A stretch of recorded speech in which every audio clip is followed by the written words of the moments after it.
বানালাম চিতল মাছের তেল ঝালের রেসিপি। দেখেন কত সুন্দর চিতল মাছটা তেল ঝালের রেসিপিটা আমি বানালাম, দেখবেন।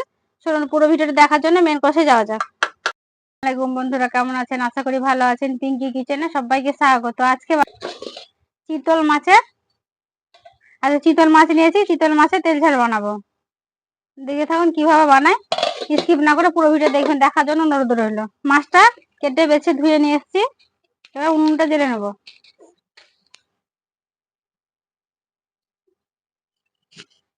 কড়া বসিয়ে দেবো, মাছটা নুন হলুদ মাখিয়ে নেবো।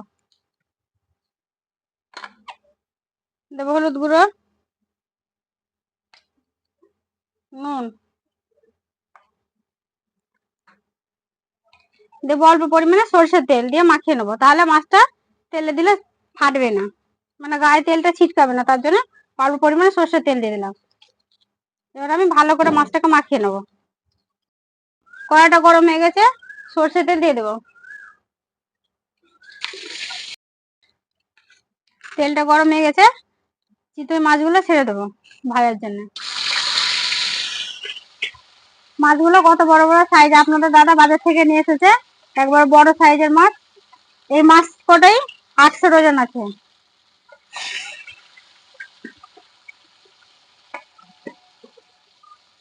সবটা হবে না, আমি দুবারে ভেজে নেবো।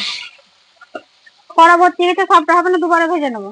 আর কাঁচা টমেটো দিয়ে তেল ঝাল করবো, গাছ থেকে টাটকা কাঁচা টমেটো নিয়ে এসেছি, কাঁচা টমেটো দিয়ে তেল ঝাল বানাবো।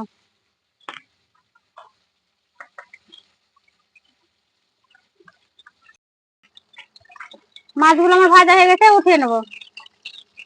চিতল মাছটা অতটা ভাজতে হয় না, অল্প ভাজতে হয়। আমি ভেজে নিয়েছি, উঠিয়ে নিলাম।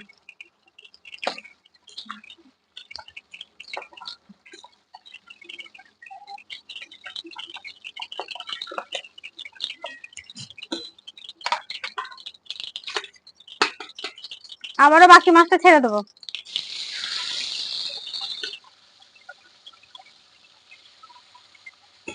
এটাও আমি লাল করে ভেজে নেবো।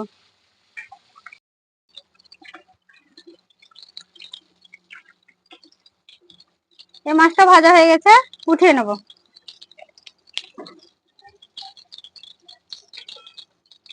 মাছগুলো সব আমার ভাজা হয়ে গেছে, উঠিয়ে নেবো।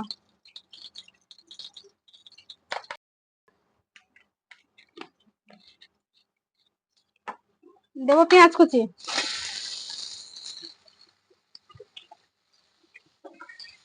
পেঁয়াজগুলো একটু ভাজা ভাজা করে নেবো। পেঁয়াজটা দেখেন বন্ধুরা, লাল লাল করে ভেজে নিয়েছি। তেল ঝালের জন্য এরকম পেঁয়াজটা ভাজতে হবে, ভাজা ভাজা করে নিয়েছি। এবার দেবো আদা রসুন বাটা।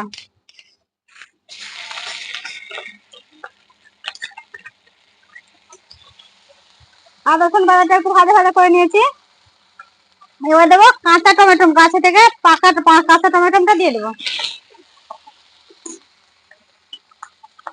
এবার দেবো নুন,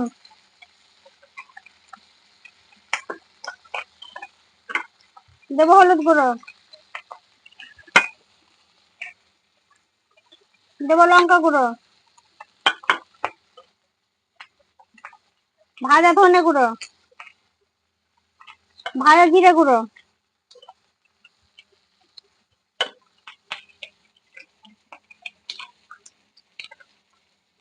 মশলাটা পুড়ে যাওয়ার ভয় আছে, তার জন্য আমি অল্প একটু বাটি ধোয়া পানিটা দিয়ে দিলাম।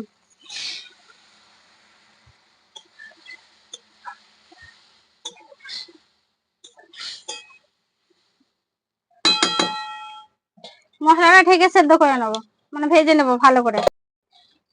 টমেটোটা সেদ্ধ হওয়ার জন্য আমি ঢাকাটা দিয়ে দিলাম। আর মশলাগুলো আমার ভালোভাবে কষানো হয়ে যাবে, তার জন্য আমি ঢাকাটা দিয়ে দিলাম। উঠিয়ে নেবো। দেখি টমেটো গুলো, মশলাগুলো আমার কি, টমেটো সেদ্ধ হয়ে গেছে, মশলাগুলো আমি কষিয়ে নেবো।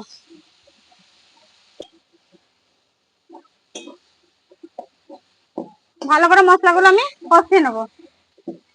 নিয়েছি, এই মশলাটা যত ভালো করে কষাবে তত তেল ঝালটা এই চিতল মাছের মজা লাগবে খেতে। তার জন্য মশলাটা আমি ভালো করে কষিয়ে নিলাম। একেবারে মাংসে যেমন মশলা কষাই আমরা, সেরকম মশলাটা আমি কষিয়ে নিলাম। দেখেন কত সুন্দর মশলা থেকে তেল ছেড়ে গেছে। এবার পানি দিয়ে দেবো, অল্প করে পানি দেবো।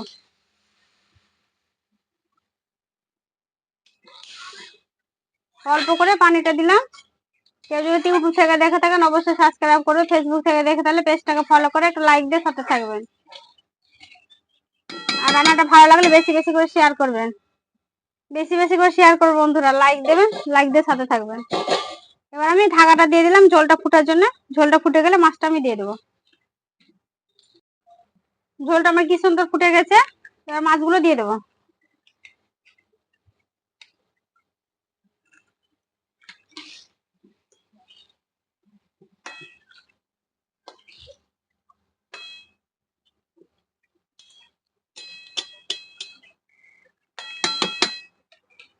মাছগুলো দিয়ে আমি 5 মিনিটের জন্য ঢাকা দিয়ে দেবো।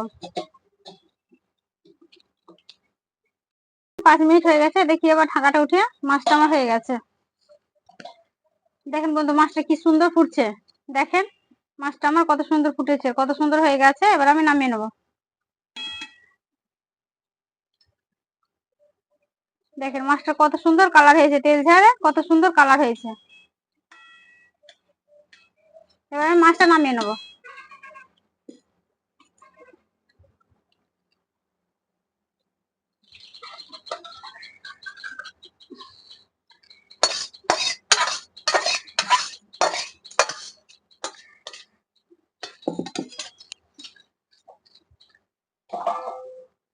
দেখেন মাছটা কত সুন্দর হয়েছে, তেল ঝাল, কালারটা হেভি হয়েছে।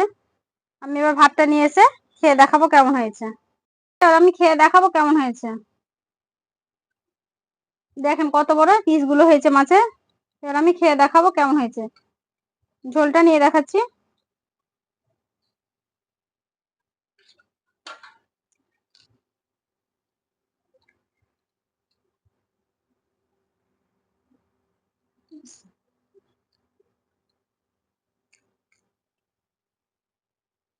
মাছটা একটু আমি ভেঙে খেয়ে দেখাচ্ছি কেমন হয়েছে। কত সুন্দর মাছটা হয়েছে, স্বাদটা দারুণ স্বাদের হয়েছে, রান্নাটা খুব সুন্দর হয়েছে। এইভাবে চিতল মাছটা একবারও তেল ঝাল করে বানিয়ে খেয়ে দেখবেন। আমি যেভাবে রান্না করলাম সেভাবে রান্না করে খেয়ে দেখাবেন, খেয়ে দেখবেন কেমন হয় রান্নাটা। লাইক কমেন্ট করবেন, আর কেমন হয়েছে রান্নাটা পুরো কমেন্ট করে জানাবেন। সুস্থ থাকবেন, ভালো থাকবেন, সাবধানে থাকবেন। পুরো ভিডিও দেখার জন্য ধন্যবাদ।